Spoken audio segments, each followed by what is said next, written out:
ডিসেম্বরে জাতীয় নির্বাচন করার লক্ষ্য ধরে নতুন রাজনৈতিক দল নিবন্ধনের আবেদনের জন্য ৪০ দিন সময় বেঁধে দিয়ে ১০ মার্চ গণবিজ্ঞপ্তি জারি করে নির্বাচন কমিশন। নির্দিষ্ট সময়ের মধ্যে আবেদন জমা পড়ে ৬৫টি। সময় বাড়ানোর আবেদন করে জাতীয় নাগরিক পার্টি, এনসিপি সহ অন্তত ৪৬টি দল।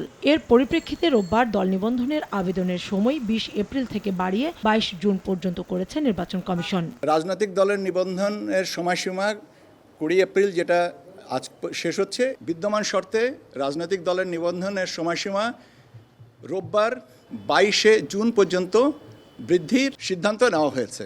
এর আগে বেশ কিছু দাবিতে সিএসির সঙ্গে বৈঠক করে এনসিপির ৫ সদস্যের প্রতিনিধি দল। ২ ঘণ্টার বৈঠক শেষে দলটির নেতা নাসিরউদ্দিন পাটোয়ারি বলেন, প্রধান উপদেষ্টার পক্ষ থেকে রোডম্যাপ ঘোষণার আগেই ডিসেম্বর ধরে কমিশনের নির্বাচন আয়োজনের তৎপরতা সন্দেহ তৈরি করছে। যেগুলো আমাদের প্রধান উপদেষ্টার থেকে আমরা এখনো শুনি নাই, রোড ম্যাপের কথা আমরা শুনি নাই, কিন্তু নির্বাচন কমিশন থেকে এসেছে।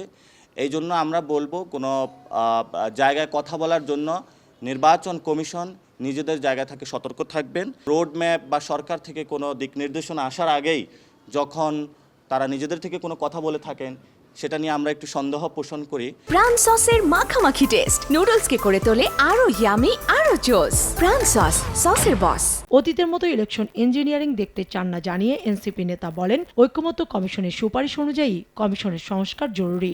ফলত আমরা নতুন বাংলাদেশে এই ধরনের কোনো ইঞ্জিনিয়ারিং আর দেখতে চাই না। ইলেকশন যদি করতে হয় তাহলে সুন্দর একটি প্রক্রিয়ার মধ্যে দিয়ে যেতে হবে। নির্বাচন কমিশনের যে প্রতিদিন নিত্যকার কাজগুলো তারা করতে পারে, কিন্তু যখন ইলেকশনের ফুল প্রিপারেশন পেজে তারা যাবে, সে বিষয়ে ঐকমত্য কমিশন থেকে যে রিপোর্টটা আসবে ফাইনাল হয়ে, তখন তার মধ্য দিয়ে যাওয়া উচিত বলে আমরা মনে করি। এ সময় আওয়ামী লীগ আমলে ৩টি নির্বাচনে অনিয়মে জড়িত কর্মকর্তাদের বিচারের আওতায় আনার দাবি জানায় এনসিপি। গত ১৫ বছরে যারা এই কাজগুলো করেছে তাদেরকে যথাযথ আইনগত প্রক্রিয়ার মধ্যে নিয়ে আসতে হবে। কাউসার চৌধুরী কুমু, সময় সংবাদ, ঢাকা।